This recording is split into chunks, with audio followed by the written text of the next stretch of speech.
Fica te moe a hemi, kakalanga ewa, kei hemi, toria enu kono kakeke kusei, motu si imaru, hao maarei. E fia fica te moe a hemi, kakalanga ewa, kei hemi, toria enu kono kakeke kusei, motu si imaru, hao maarei. Se fai fio con ma oketi e mo filo fili mo fatale che si katai foki fanga ufile fani fo ama pe fine tauke se fai fio con ma oketi o lo filo fili mo fatale che si katai foki fanga ufile fani fo ama pe fine tauke la kaketau che sta sendo o ai e coi fine vai correre kulu kulu tani e ma amaya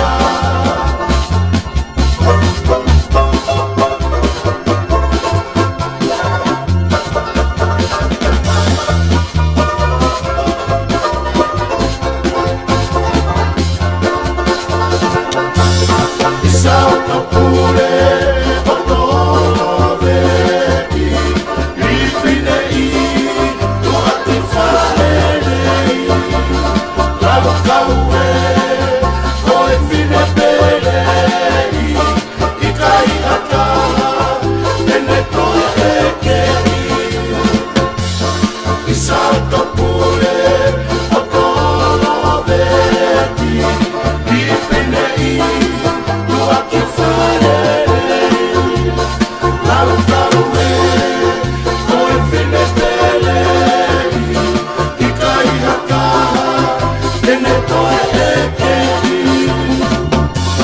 la kaketau che voleva che ta selo mo ai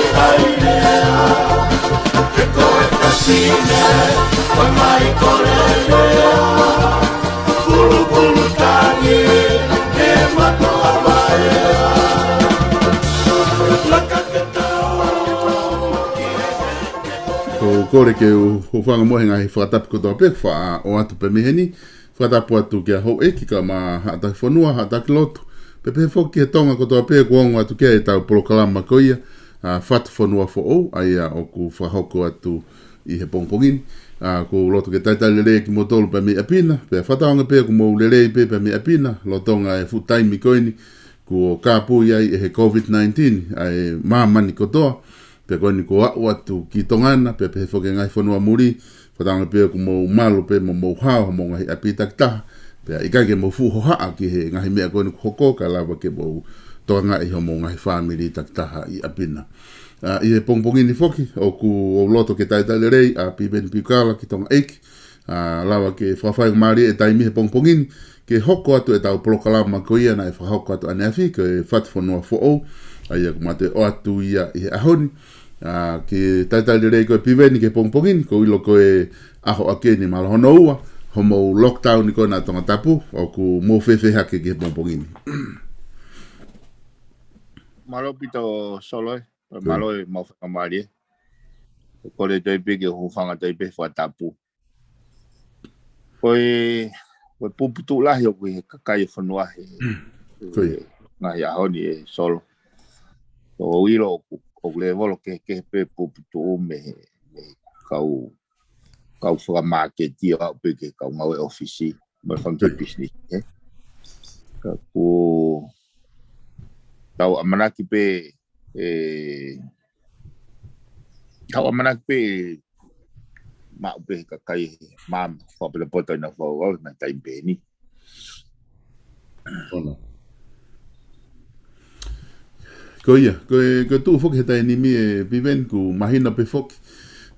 O e kakai asi mai pe ku pe koe ke fu ilonga ia mahalo he ngahi talanoa me murini ka kulava foki kakai me murini o whakatokanga i social media ai ngahi tohi koe a kakai ma nau whakaha koe ia e nau whiwhiri koe ngahi whamatala o ku ikai ke ma opo he taimi lahi ngai whamatala. Pe he foki toko lahi ke i he taimi tatau tau whawhanongo pe ko hape me tala mai i he press conference ko pure anga whamatala mai he CEO pe mo ka minister pe tau whinga pe ke tau mahino ia o nofo mo ia pe aku tali le rei pe ia e kakai ngai whakau koe mo kun o mai ka ko inga ko ngahi ko ni ihi ko whai ko hono whamatala ko ke puke ko he vailasi o ku ha mai ta whaakia koe au tala mai o ku kai ke nau puke na o koe ke positive o negative na CV mai hafua pe ku ne hanga rewa whakatupunga rewa ngai whakamatala ke ko ia hono ngau e kakai rewa takitaha tohi me ngai wheitu u e nau hoha a tata whito ki he huhu mo hafua ngai mea ko ia ko ia ku mai whaika maari koe pongpongini ke te hoko ate ta polokalama hange koe na e whahoko ane afi ke tau whainga pe ke whahatala noa pe mo whahano whakamatala ki he kakai koe ke whawhia maari ke kakai mehe ta whaaki koe koe ulawa ke tau wakai atu ki ai ki he ngāua koe ulotonga whahoko e he kautaki i he taini mi e piwen ka kukore pe ke ta hoko atu mua i he whamatala ko ia ki he COVID-19 o whatatau mai ngahi mea ko ku hoko ke ki mo ke upaset ke te koe o ku ngahi mea whakini o tau whia mau ke mahino au pito koe ki mo e moni tēna e tukuange mai e kakalu o koe ai toko ua o ku na mau positive he COVID pana nau whakapapau ia pita nau so si me whare mahaki o nau tala mai ko ki toko taha tala vou pe mo paipa pe ai la whare wa koe ai press conference na e focus le vai ku negative ko toko taha pe negative koe ke te toko ua ai ko nea o mai ko ni ke aho ni te ai mangahi whamatala i social media o ku tua o mai rewa ngahi hingoa o ku ai paipa o ma o moia o ku soapu ai mea ka koe ke tau ilo o totoro ku mahino pe ko social media ka koe ngaka ngene kehe koe ngai whamatala te ne lava rewa we i kakai ke nau tae manonga mo nau hoha i he taimi ko kehe ai whakahoa atu ke ngai whamatala kona te tala no ke ane a fi ka iho wakai koe mihe nā o si koe polokalama ane a fi a fi kwewhe anga ho wakai ki he rieki koe kakai pe mi tongana ki he huhu pe mo ngai whamatala e pure anga Oia, so ko whaka o whenau pita i kakai he tōnga koe e ahi, Koi. Ia ko kei nofo, o whiwhiri, pe koe hako ai ultimate purpose ai pure anga. Koi. Mai ngai whai tutun ko ni he up to now kehe pe ngai whamatala, pe au te kei pe ke make sense e pure anga. Nā amanaki au solo te nau come out he pongpongin. Mo hata whainga clarification, e ahon. O whakata tau ki he loroto ke me he lorotonga lere e nau press conference. E mai ngahi mea ko as mai he media awen ke he. E ngahi i telefoni pe ai masi o tukua ki i.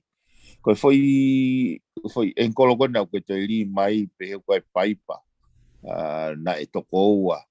Ai katoa u me a katoa o ku ai confusion nia he kakai ka kiau men go no fotokan kiai wai ki pe teni go hanga fatonganga paneo ne amana kiau ke talere he ta programa ha ka ko pe ta to foki pe o te fa ma popo mai angi pe he ko issue ko ni o ke i he puputu e ta mai kakai Koi.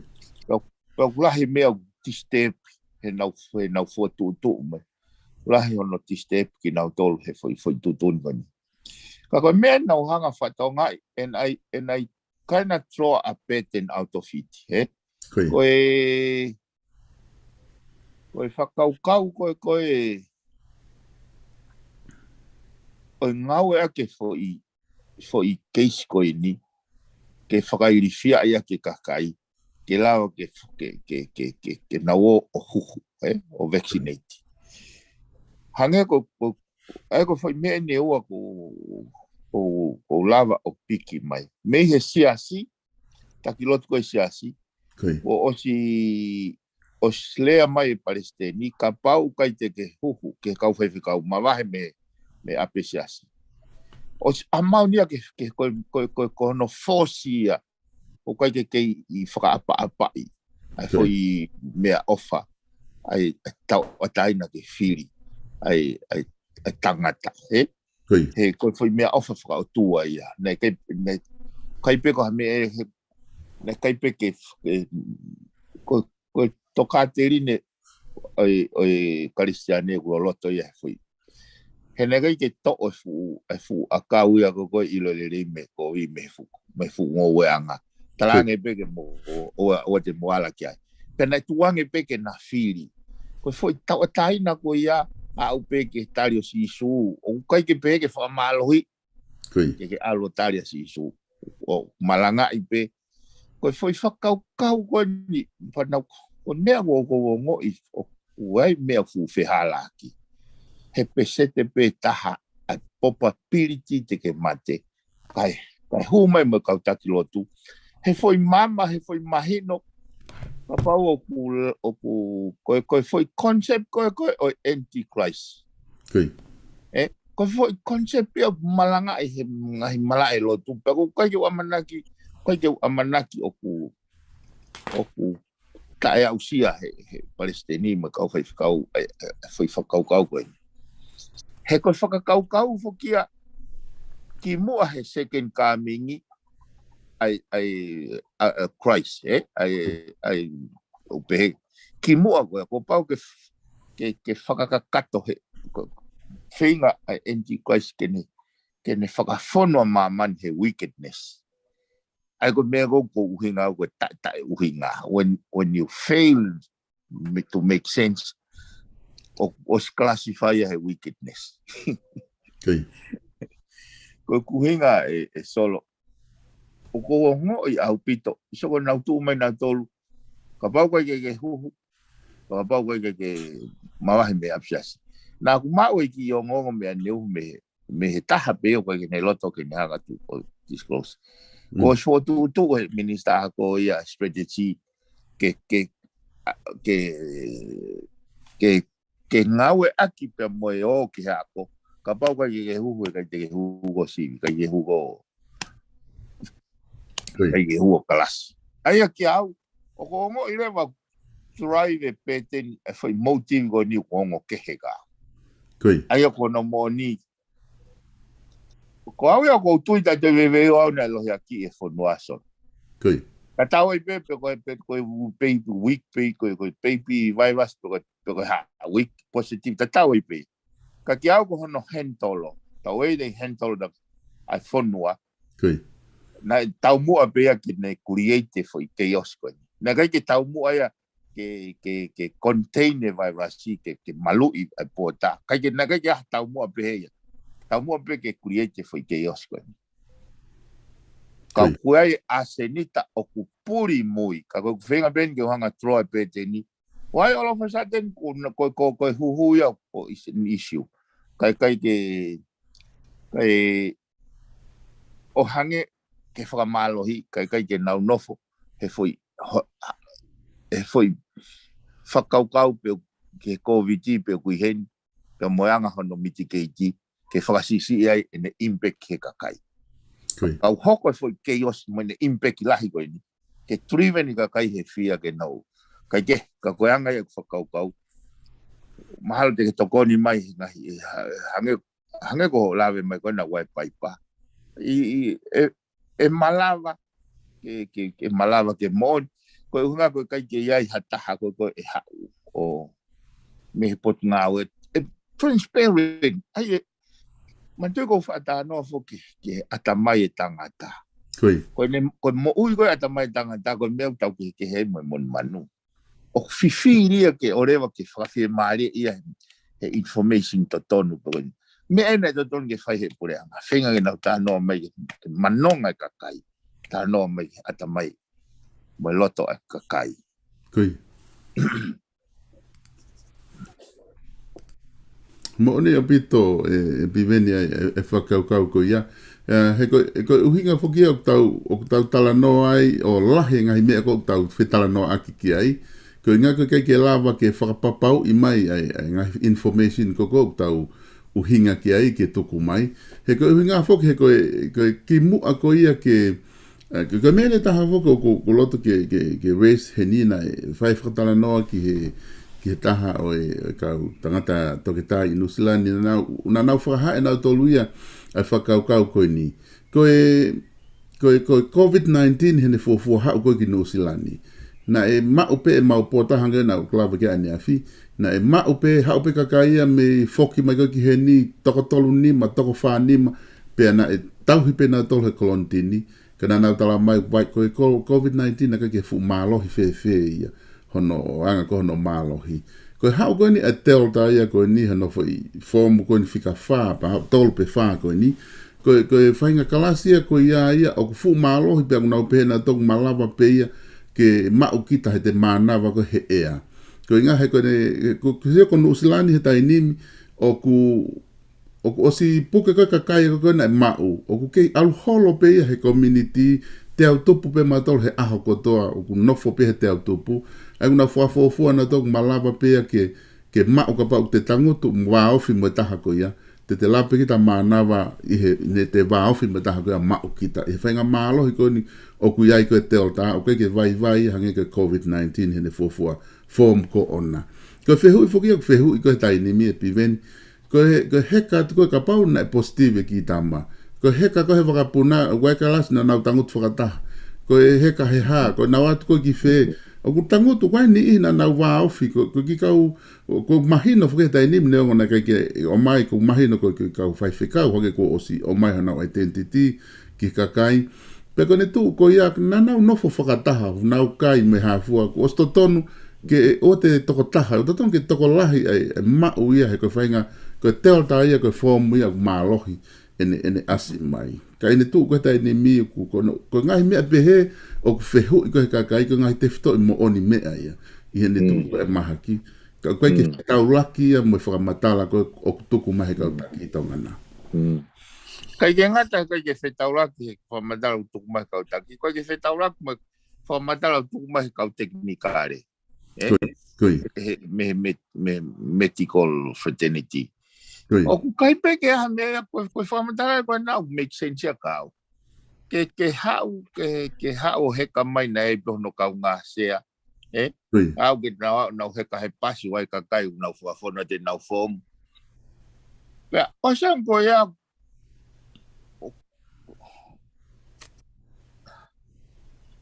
ke o kou tui o wai mea fufu e solo. O naulo he aki e whanua. Te tau e pe. Pe kui hene vai lasi, pe kui hene vai lasi. Ka unau, uai mea unau fufu. Ka uai mou TV. Ai ko. Ka uai mea, tuange solo ka whatara noa nge he mea koe ni. Ko hanga whatara noa ke uhinga.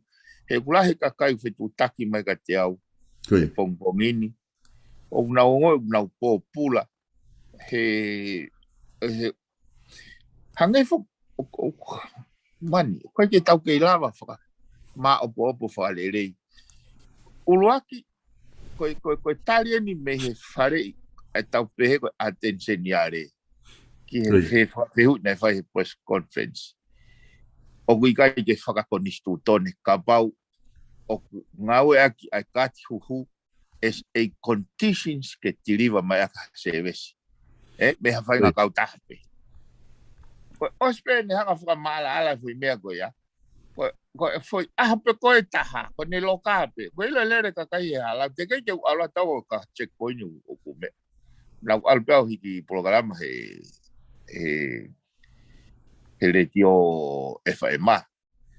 Ka ko te ke ka os fanonga uia ko te lere ko ala tau fiki tai pau ke te mas pau ke iai e te kati huhu. Ka ke ui lau peko na tau mua ke ha.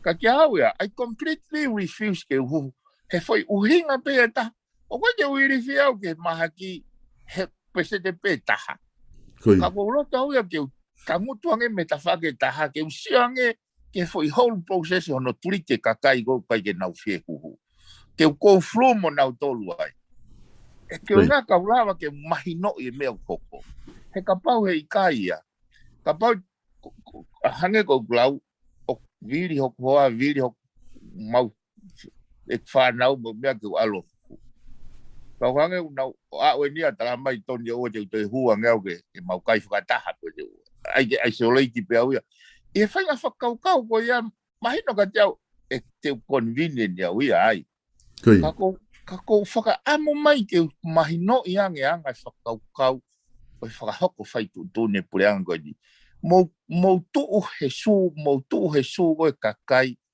o si whakatanga i e nau tui ka te uwhie lawe e solo te uwhie lawe o ke whakaukau koe teknolosia mo e kuongo i o gai meuriti ai ke ne whakaukau koe ai anti-crisis Koi.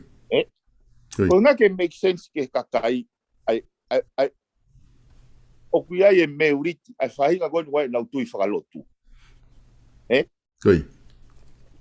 wau kasi ni Australia i Australia pehe ko stukuem ki to me nga we ko kai ke pe hu ka ko nga whatara noa e tau awea ko whakatanga he isiu ko ni ko pau ke hau whatahai ka ko ke hau ko meta ko loto ke mahino he kakai kai ko mo ui ko no kai ko tau api maua man ko ke osi hene tau mo ui mo tau nga we Koi. ka pa wa ha me te tui ai te tali whakatanga tali ai ka ko men ko filave ke solo filave au ki he ke nau e teknolosia o available he ahoni Koi. na ta os fatala no pe ai ka ko ni ko ne au men ko no practical o implementation nga me ko ko na os fatokanga pe ki ai me mua pe kau aki pe mo whakau ko anti-crisis Koi. na tala noa fuka uia i he koe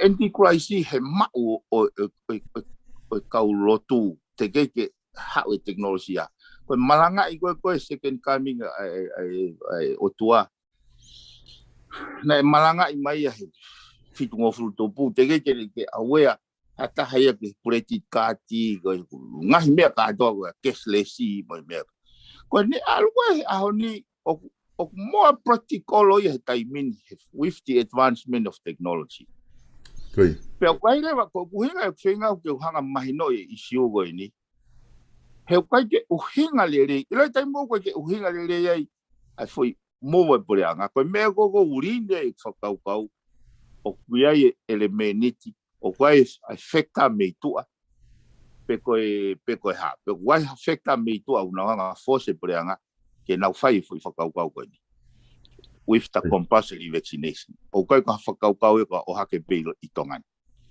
e solo Koi. ko now o fifth generation technology na toki kamata hono implementio na e wafta hiwa wanoa wafuata Koi. foi teknolosia fo o ka koe whakakau foi teknolosia ko ia kene hanga kene mawe foi ability kene connect a get set fahinga object based whakakompleta kau mo infrastructure ia kau mo human being Koi. connect now tol pe response time of close to real time Koi. pe o angere wa ability o lava na tolo mapure e me ko me alere ngau e pe sensor mo positioning system o na lava control que react ya fainga time ya fainga se nauri ope o hoko i hala pureanga. Tene lava i whainga nau e tene lava. Mea koe nei o si whainga oe mai e ki ai walungo fulu pe o hauai. Ai koe nei toku matiuri a laisi mai ke. Lava ia ngau e aki ana nau whainga ke commercialize mea koe ia. Kai ke, koe turiwe ni whakaukau ia koe ia ki ai. Ka koe ability ko tala noa ki ai mo ene relevant ke whakaukau koe anti-crisis. He koe anti-crisis nai whakaukau e taha koe toa koe toko taha. Nai tala lahi ono tuku aki koe poupi, lahi ono tuku aki koe ha, koe Palestine. Ka koe anti-crisis ia. Mantoi koe presence ai crisis ia, presence ia he wheitu ko toa pe. O omnipresence ia. O kai ke pehe ia, he kai te pehe koe te waru ki niwa au kai he wasi suai. Ikai. Christ exists everywhere. Koe whakaukau koe anti-Christ has to have the same character. Aia koe kono whakarea koe mea koe anti-Christ in place. Koe is an evil intention in place of Christ. Ai une whetongi. Koe whakaukau koe ia. O ko loto ke mahino he kakai. He koe kuanga koe whakaukau. Koe ke koe nei whai he kaulo tū me kau sei nisi he aho koe. O tau te hau da dohi whai mga whakoe. He pehe koe kana hanga he kau koe uhunga pe koe ta mahino. He whai waa koe ia me ta mahino whai sapse koe hanga rewa he kaulo tū tamde kau sei nisi. O hinga i whatanoa koe ni he koe ngahe loloto kau mahino ke teknolosia. O ko whanongo ke ta whaaki koe ai kau whaiwhekau nau malanga i mai anti-crisis. Pea ko whanongo ke ta whaaki koe taha ai ko teke ai koe pureanga ai whakamalohi i kakai. Au e nia ai ko kuanga i whatala noa ke lava he kakai o mahino i te ability o mai he teknolosia. O practical au pito whakaukau Oe anti-crisis, he omnipresence, he amongst human. He koe anti-crisis ke ne hanga taki kakai, whainga taki koni ai ngoko sio, whakamalohi kakai o whaho, ke nau tinai e otua. Koe anti-crisis ia. Koe sio koni he whakaholo koe ke whare whamanatu. Hono driven ake fia. O kai te utoi mamao i whakaukau, ke whainga iwi goia foi whakaukau e anti-Christ. He ko hono tau mua ke tai vet whamalohi kakai me he nau tui. Pea ko pau ke whakatanga i kakai. Ai ko ki kamata ko whatongai ko os asmaya. Ko os whakatanga i pe he siasi ia. Ai kau whaiwhekau waha nau tui. Ka ko te utara te whakaukau ko uhinga i kau. Ai vaccination ni mo nau articulation o ai whainga identity ai. He ko kei whehuia pe ai ke compulsory. O se ai mahaki ia pe o se ai ngai soisia ai kakai. Na ilahiange ai pesete te na wala mate ai. Malo ai pesete whanoa. Like I said last night, os make soisia he 50-50 life choices. Mate bego mo. I have already made the choice. If timing na risk I wa pesete ni manoa. So look, risk going to provide my COVID-19, it's 1% risk. Ke lava more ha mo. Ke tala mai ke force kakai ke na wo o hu.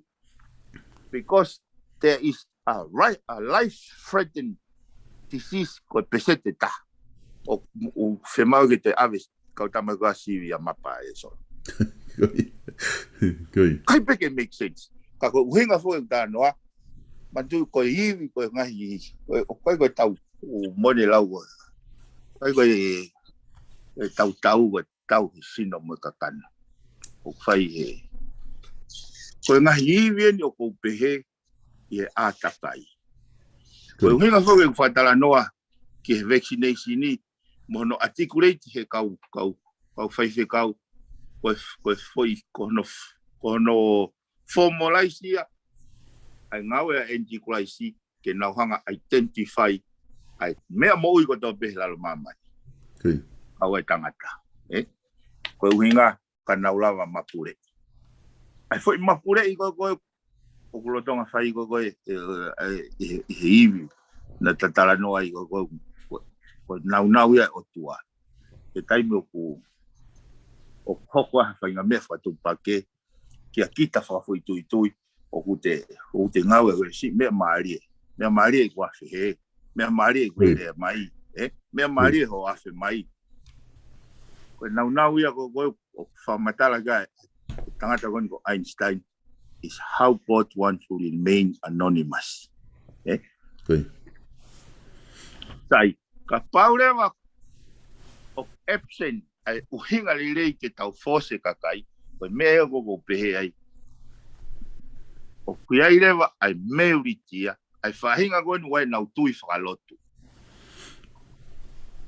na a koe huhu ukai ke nau hanga na tō whawapau te au bembo au koe ke whawapau ka koe absent koe absent koe mea make sense mana toi koe abilitia ai nei tari e nei whakaukau e kakai tōla mantu e ngai fu o chips ia koe computer nei that magnetic kamata computer na fuloka kato ita algo aku ki pame wen ki like kati funky chip i like kati os ale fainga ability ya computer na o au be o kai te lau kita sio ke chips ko ya invisible ya but exist ai ko fainga articulation ya ko fainga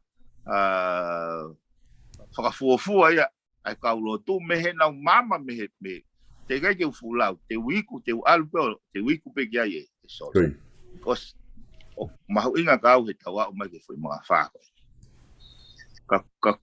ka kuia e me uriti e malawa ke hoko ai foi vaccination koni hono whakamalohi it's a way of the antichrist because system antichrist because organization ko antichrist but the concept of antichrist o kuai e me uritia ulahiange o kulahiange e tui a ke foi whakaukau go ia he foi whakaukau go hono tau i COVID koi koi mon la yapit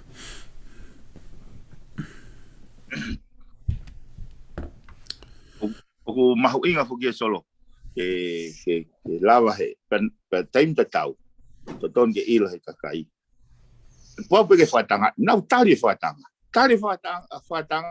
ka pau ko nau faia e nau tui ke o tua e ko palo mesia i solo ko farea ke programa koi hei kai au pito ko me au peli aki ko ui ko au ko rea ya sisu o ri aki hau koloa hau family hau ngoe ang ko ui ko au e more ya me te koe ka te ke mau ia ringa te au ka te na o mai whata ka hiku ke mo i tangata koe tau whetakai ko ni mamani solo koe tau ngā we i peho tau api he wani he ka pau koe tau ngā we ngata pe mamani tonu ange me au whai pohiwa mo ne kapneti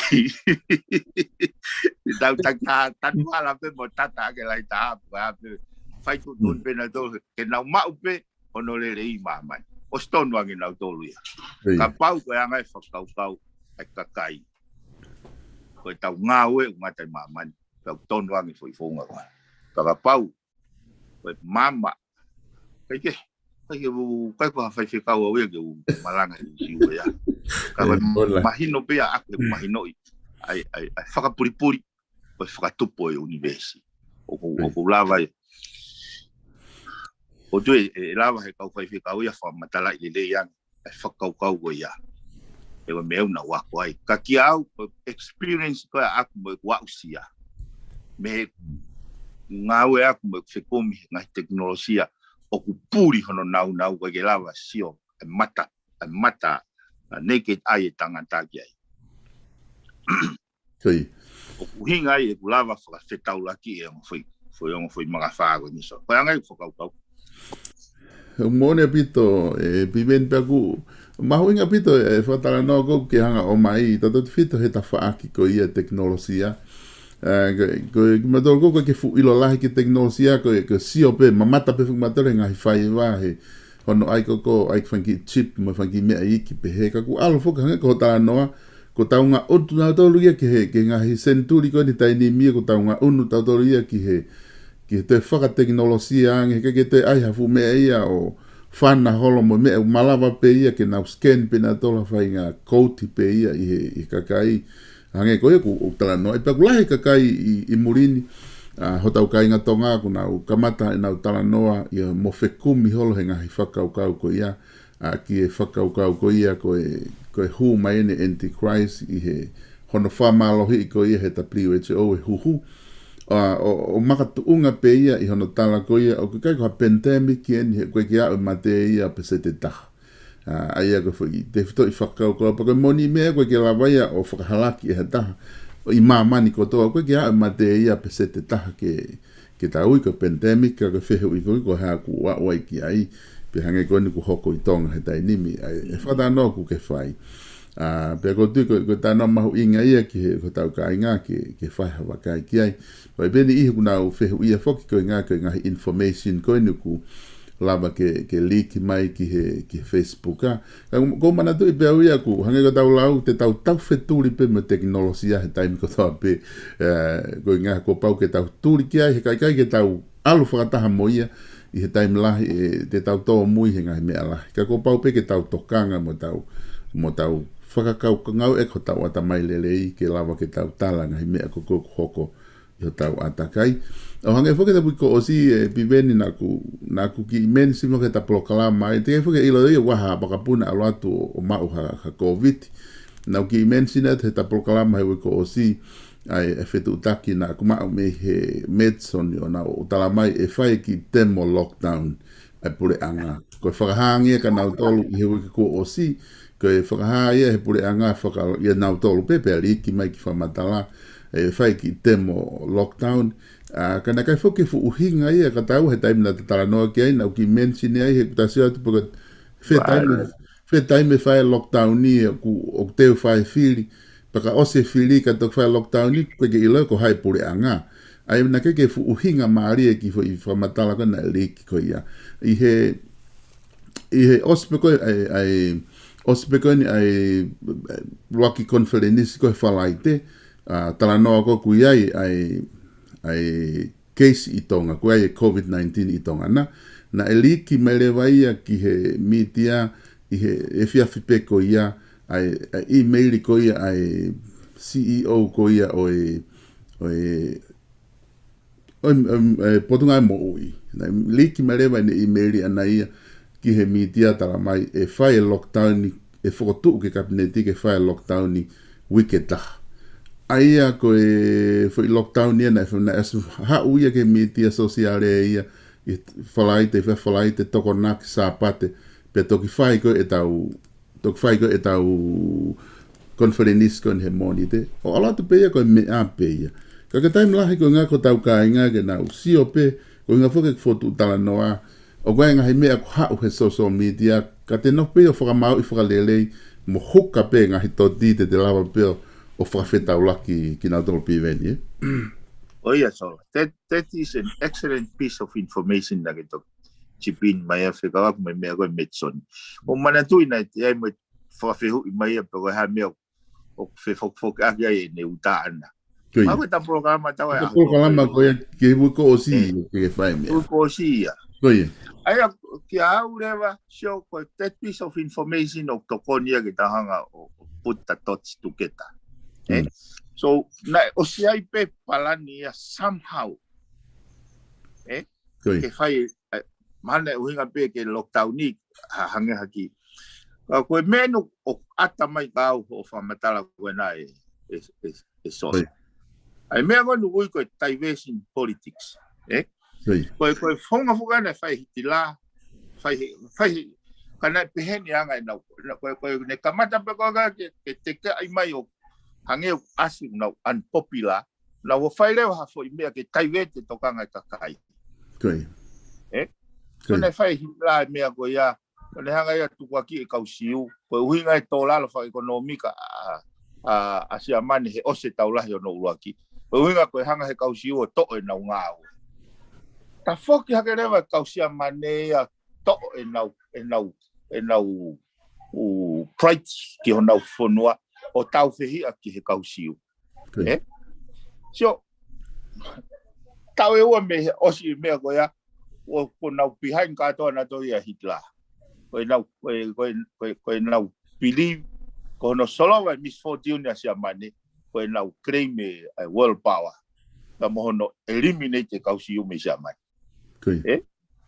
Kai ke ka ko puhinga o hanga ho foi fa matala mai ko na o mai ki foi konga ten the intention ke fai lockdown ni intention ke na OCI pe ya kana na tege ke na o mau ha foi makatunga ke fai aki Koi me pango ko na ngau aki foi baby virus ke fai matunga but it appears to me now o foi taivesi ni mahalo ko na uinga kai eu fi articulate e au anga me but it appears that I mean o ku tana o siai pe ono fa wona he kai pe que I mean kai pe ga me make sense Koi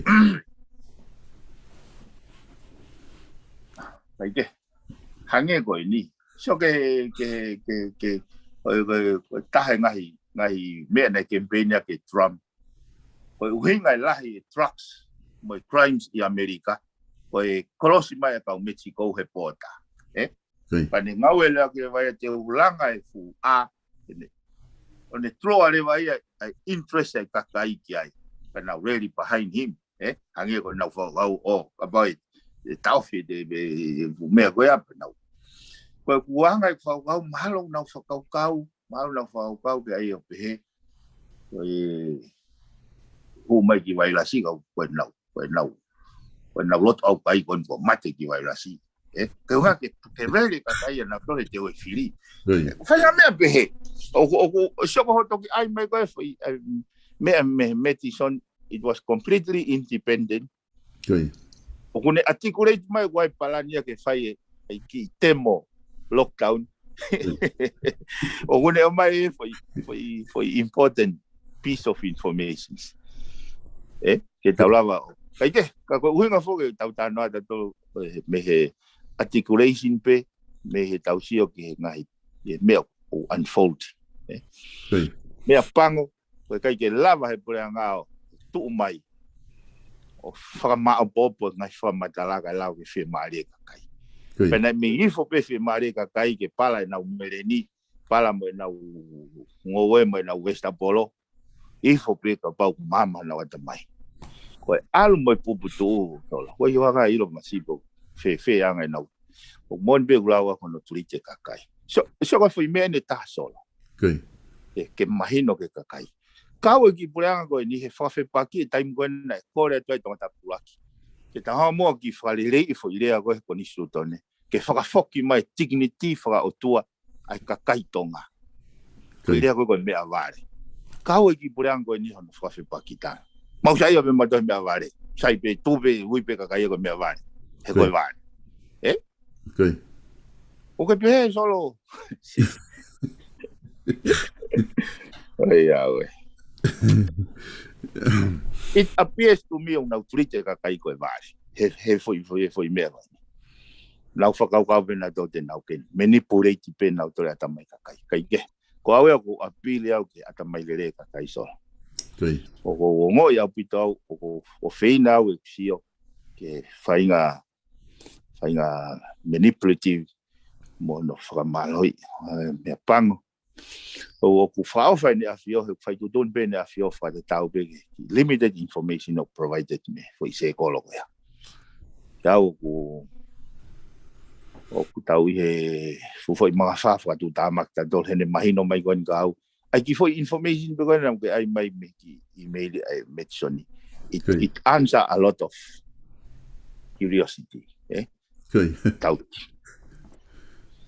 Moni apita ke anga poke e tau ko me pe e hoko foki e piveni ko hinga ko kai ke taimi ni ke ngai taimi ko ki mu ko i he tau lockdown ki no declare ko vai lasi o me press conference pe ai patunga mo wi a ko to ko e taimi ni fe ma wa he kai ai fa matala mahina mo oni mo tonu pe mo fa fe mari e ke te na tolu ku kai ke te asima unga ko ya ki lava fa matala ki kakai ko ngai ko tuite ta fa osi ko e por kalama ko me mahinga taha ke fa mahina pe ke kakai ko ha tu kunga tu ton ke nau ia he tai ni mi he ku lotonga lele lockdown ke ko nga ko ke hanga lao mo ngai me pe ma inga pe ke kakai ke nau fie mari pe mononga he tai ni mi o mahuinga be solo ke kakai ke nau ma hanonga mo fe mari o te nau puputu o te nau hoha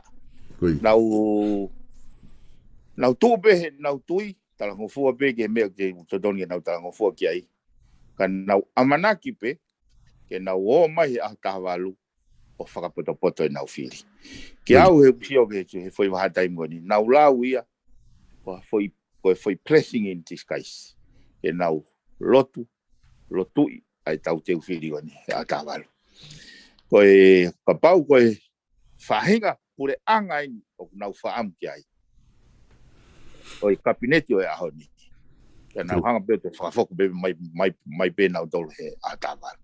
Kapau koe whahinga whakahoko whatongi ai o nau tui o nau oanga e whakapapa ki he nau atamai rerei. Pa nau whai nau tutoni. O ki au hange ko glau solo o refuse au ke refuse pe au ia voluntarily ko fainga tuia ko ia fainga tuia ke pehe ke ia ke kau hasiasti kai ko refuse au kaulava o stand with the people ai go with the minority ai go o ia ina makatuunga na te tuia na to ke ulava lue ange ai ke ulava ke unga ke umahino e kapau te vaccinate au me pango pe me go ni ko kau ngau e fre magi mau maheni na to ta mai kau ke to konya ngana tol kau fra of pe kau te tau be mo family mo hoa mo tau ke te mo fa nau na feinga mai ke ko fa fofa pe ya ko tanga ko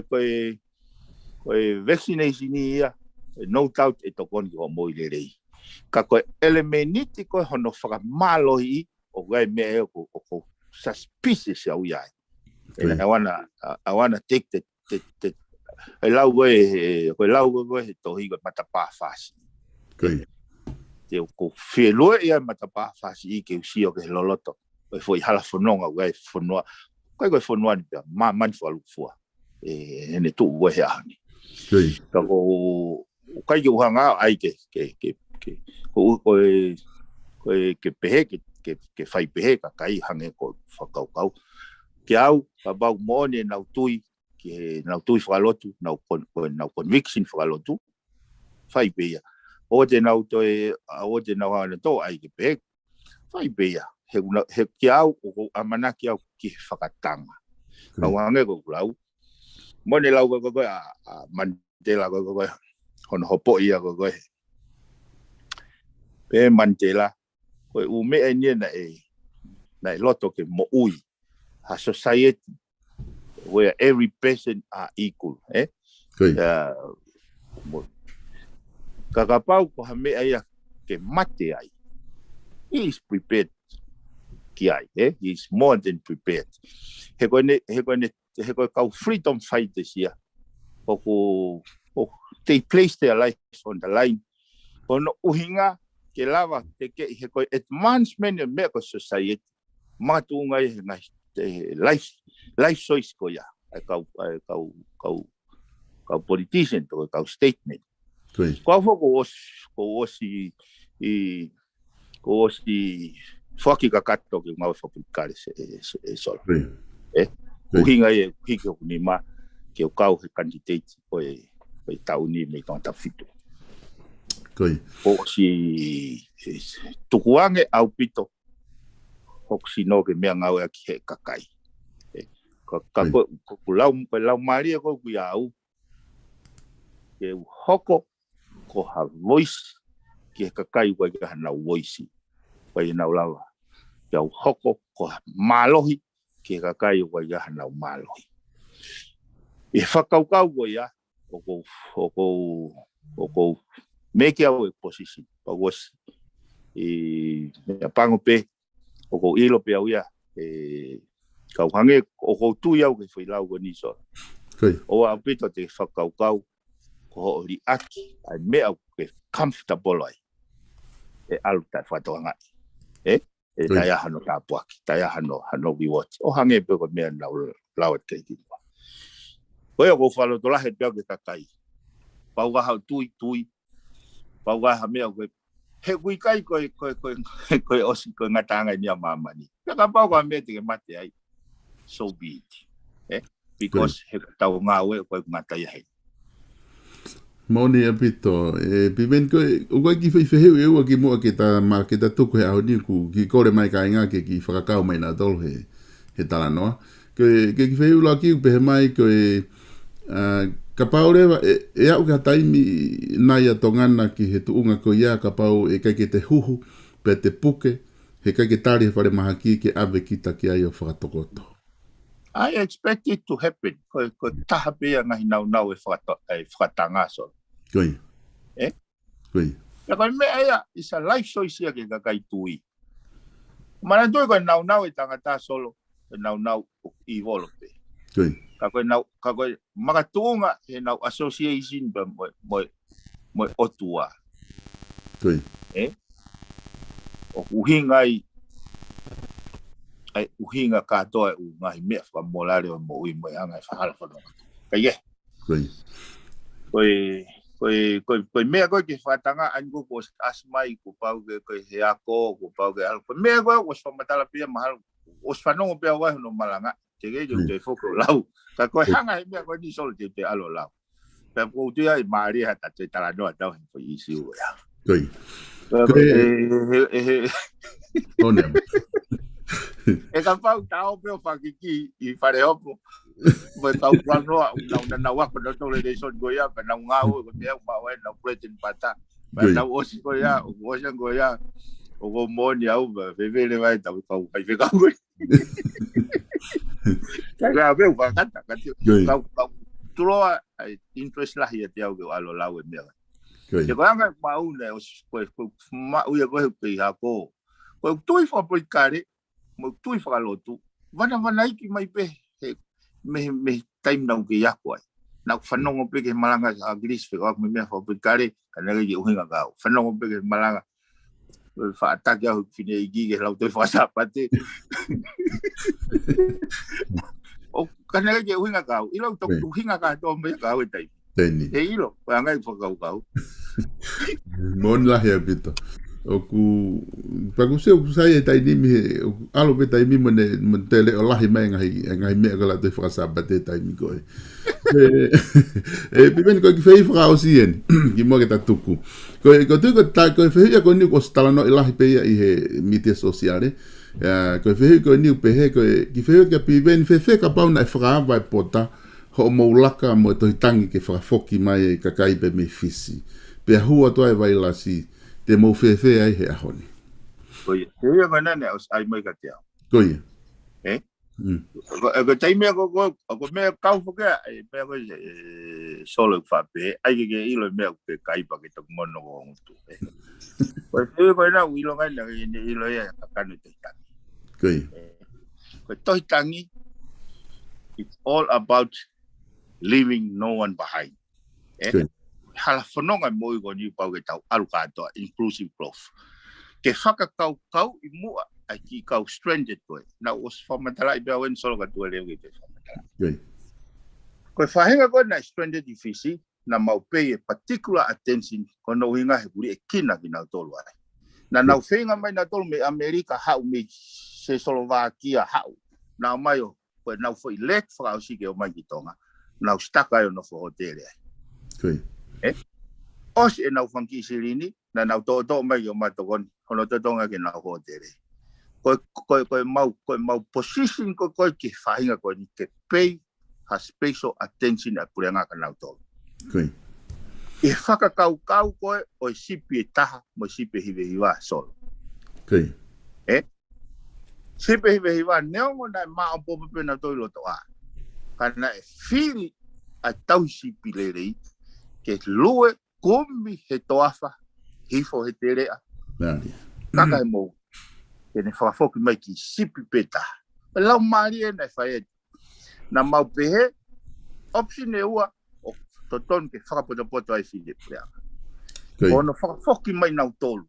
O ensure for his mechanism, systemi, o isolate nau tolu, mai chua. He kono o maka tonga insolo. Ki mua koe he mea, pā mai vailasi, na tege ha vaccine ia. Tege ha me e fu ilo kai. Koe whai taimi wena mau te hitange ke whakafoki mai, os i hene vaccine, os vaccinate katoa ka frontliners, os wai quarantine. Sivi fisi, vaccinate fisi, testi fisi, os o mai quarantine, vaccinate den testi. Ko os matua tua teknologia ke ne kampet, ke ne tau i foi whaingatai a koea. Pea ka paurewa o ke iri fia, pa koe fotu fia, ka paurewa o ke iri fia pe, neongo e futou au kai. Pea whaiha whakatu tuu ki hano support whaka finance ki nau tō. Pe koe paanga e taha, pe koe paanga e ua, pe koe paanga e te au. Kehe ku ilo he kau mea koe ia, nau aha ke pongpongi, o kuei paanga e taha e o atu he pureanga. Ka nau pachete anga e nau nofo, o whate tau ki ai. I he finance. Kai oa te nau aha ke puputu, whakakaukau e kaiha, whakaukau e kākā, whakaukau e kovi kotoa pe moui, ka nau se vai. Koe uhinga lau maari ea, koe futoi tangi solo. Koe pehe koe. Solo. Koe. Nei ai koe uhinga whaeke mai e pe mai, koe e koni ku mau e vai lasi. Kai te ke hea me whakaukau koe ni solo. Vela nuka lofa, whakaukau lea pureanga, ke no i mai ha sirini, me siaina, o tuku he pureanga. Pea no rewa kau mea koe nai vela, no he pese te taha. Koe ngā ka nau langa, nai au sei bena o insurance, he koe foi disaster koe ia, koe ko haloto ia hata. Koe ngahi, hala whanonga whapolitikare pui. He koe te oate whakatata koe ni solo. Te o ngā ke oe pehe ko ha mea, ko ha mea na hanga hata o whatu. Koe uri koe nai malaki he polisi hono kia o iku peo mate. Nā kai ke mahenia mo e whukakai na nau tūte fuloto skolo ko ia. Koe rai o ti au eksisia matua tua e whai COVID. Exactly what happened he koe whai hala e whai pureanga ko ia. Ai ni pe koe ni utau ke ianu mai ai. Nai uhinga ai mea ko ia. Ka koe poini ko koe kulau koe ki ai. Osi, pea no rewa ngahi kautaha, koe nai vela. E ngahi kautaha ia, e ngahi kautaha nega ke vela ia solo. Pate me pango pete ule ake mea ko nika koe mea moani. Koe whare funga waka tolu koe ni a car sense. Nega ke vela hono whare ona. Kone ki whare ana koe ki fui whare sai. No ia he sirin koe. Nega i totonia ke no ai. Kai peke toi taha whakafok mai sirin koe ia. Alu te langa no fu whare ona i baba. Kai tala mai rewa he pureanga ia ke kakai ke nau tae nau tole ai no ai moto business ko ia. Ke unga ke alu ai. O kuke pehe. Ai a wei. Como motu ape malo mamuto mi baba we. Ai ke. O kai ya tau fe ai ai. Koe poini aku ia. Does it make sense? Ke no kakai ke o langa ho nau tu mari lau miliona. Kai taia he kakai ke. Ko kuinga hameo soge foi whakatu tāma ke meo pai. Koe ngai kau taha pe pure anga o wall rent he building koe. ke toi tafa foke pe me panga pureanga ki au solo you know o kui kai faka lao faka molare faka efika pai toton o building go na langa ake panga no misaina o building go ya ownership toton ownership pe pureanga ka bau ka ke ta ko pilo ko roi ko pe na roi o na dai Koi. ko na building go na langa e foi scheme go ya ko na dai na to ka ki au ka bau ka na ta ko lo ai pureanga toton ni hanga pureanga confiscated ai asset ko ya ka re ko na pe na to sling ko ya pa ka bau kai pa fok mai ko lo ai pureanga ko lo ai ka kai Koi. Ko ti mahalo e piveni ku mahino pito e whamatala ko ke o mai. Ki ngata no tari e whiu ipa te alo atu o te mahino le ia no whamama koe ai whakaukau. Ka koe uhinga te tato e ka pau e te lapi foki o te whainga maari ha taimi te te lapi pe o toe ta whi polokalama ta. Ke whakahoko ke tolo whi polokalama he weekend. Ai a ko e lapi pe ki whakahoko a pongpong pe koe hapi ha taimi ko te whainga maari e. Tolo ko whainga maari e pe ko pe tato e lele pe pongpong. Koi. Ulahi whangi mea ko ka pau ku pe ko tuunga maari e whakaukau ko ni mea. Tuke ka pai te yaha ki response mai pureanga. Koi. Whikawaku me development i siu ko ni. Koe whamatala wha mui ko mau. Na te sa te le kai au negativia. Koe i tau ila dolpe ko. Koe whamatala hau meni whae. Koi. Ai au ki au kei lahi mea ki ho mai pureanga o rea mai ki kakai. Ka vai toki e toki aha mea develop mea pata te hoka toi kai pata afi dau ki isiu koe na talo tonga tata noa mai whikawaku me tau whunga whiri mai angai whotutu e mau campaigni mai mau pati.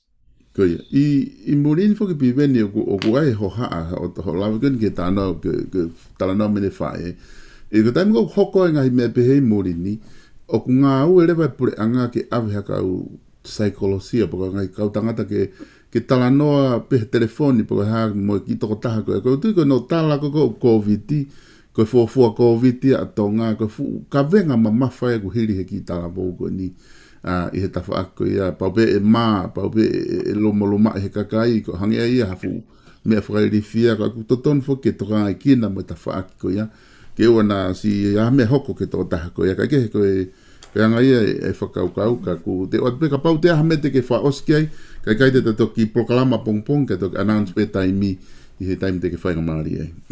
Oye, hange ko lawe mai whakona ke mea kana ne ei pe taha family ofi pe mahalo na whanonga ta proklama pa ne whitu taki mai o ku mawhasia ki tamsi e hange kai ke welcome lele ia no api no kolo no family hono tala go na positive ene COVID ene kai ke ka ko u nau ia hau ka to pe ka ko whakatoa whamalo at solo ke mau whenga maari Koi. Tala mono ati ke toenga ngā ue weekend Malo pito. Okay.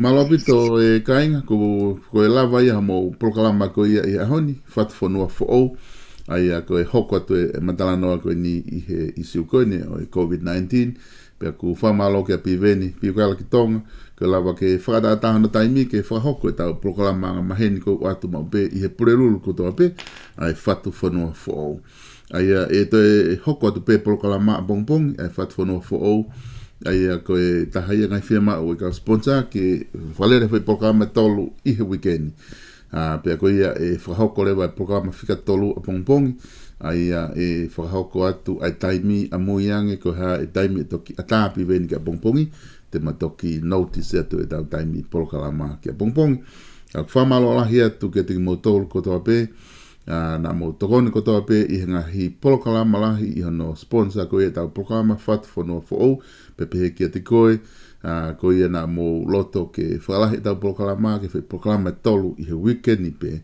whamalo lahi atu ke te motolu pe me honga ia pe me deo pe mo e vipon media whatanga pena e ngole rea te tau programa ki apina pe ka pau o ku ke o ku programa ko no ke whanongo ki ai o kai ke whawhia maari e ke te koe pe ku kai ke tui ki ai pe ku whawha ofa ngau e pe ata mai lelei ke whaitu tu uni ki te koe i he mea ko ia oku ke tui, oku mahino pe mo lele ke te koe. Pero pau ko e programa oku lele ke te koe, oku ke popo ki ai, pia ku whamalo atu ke te koe. Kata toki hoko atu mua, i programa hoko koe hoko ataha. Hoko ataha i honi o atu ai mo programa ko ia koe whawhango sai o ne. Ona ke tō i he programa koe ni, he kui ai ngahi visione ai, pe mei he lama wha i tāne ti ukulawa ke o atu i he ngahi programa ko mau atu, kai lahi ange ngahi a usia.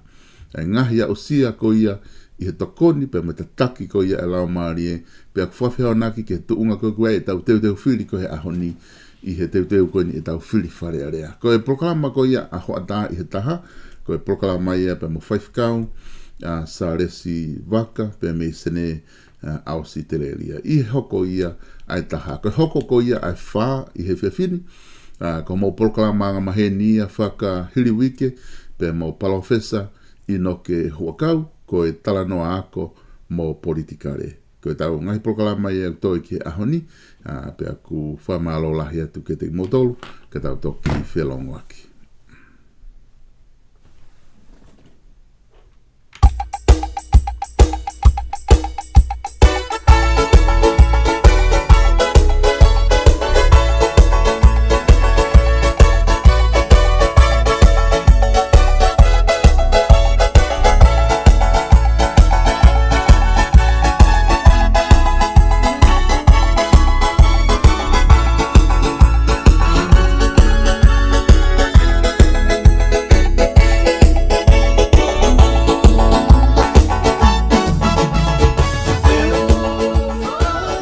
Ko e whanongonongo ai kau sponsor South Pacific Lounge.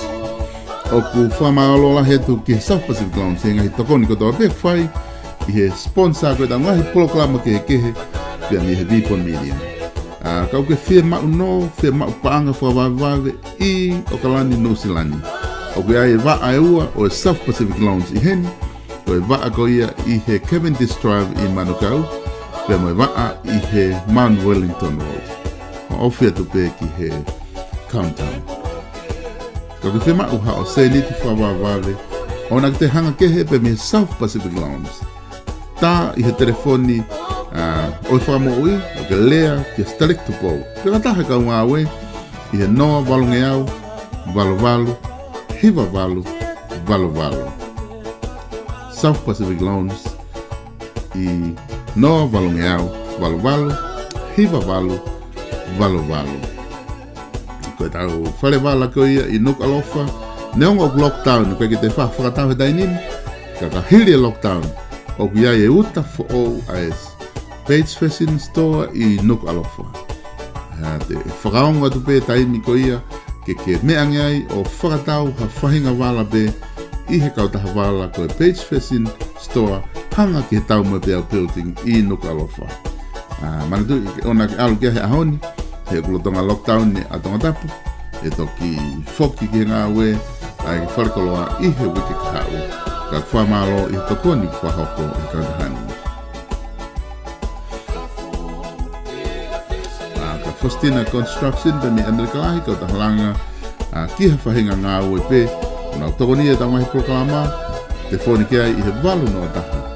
Hiva whaono, hiva no ataha. Te pehewoki ki he Arisa NLP Printing i Brisbane, Australia. Te lawa o tā mea i hongahi whalani, ki family reunion, ki ha whainga whia mau pe ngā ue, te ko hape ha whainga whia mau, te nau lawa tokoni at ke te koe. Pe mahu inga, te ke toki lawa pe whituta ke te ki nau tolu, i he noa wha, hua noa hiva, whitu wha, Nima Fataha.